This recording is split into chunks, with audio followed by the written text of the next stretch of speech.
No touch me. یه خورده از این چسبه بتونی هم قاطی کن. دست درد نکنه. کار آقا مشتبه آقا مهندس بابا. عالیه کاره. هیچ کس این کارو نمیکنه.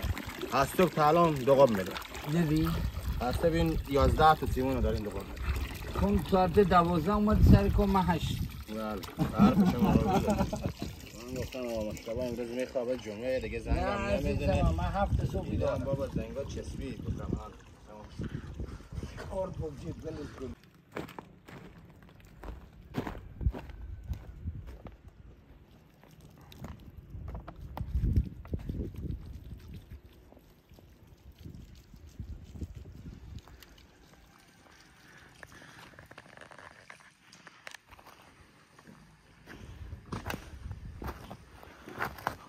برای اینکه وزن سازه زیاد سنگین نشه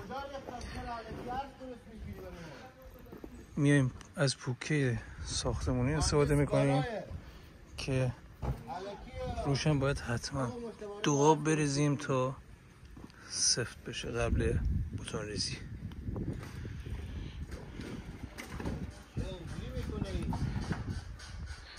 چیه نصیر مشکل چیه؟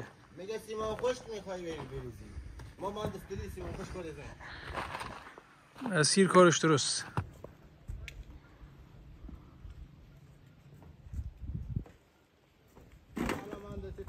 یه ویوی فوق العاده.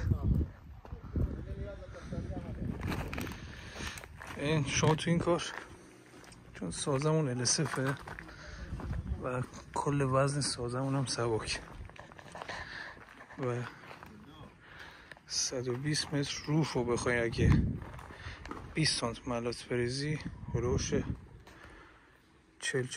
تن فقط ماسه و سیمان میگیره. با این کار هلوش 30% وزن سازه پایین تر میاد.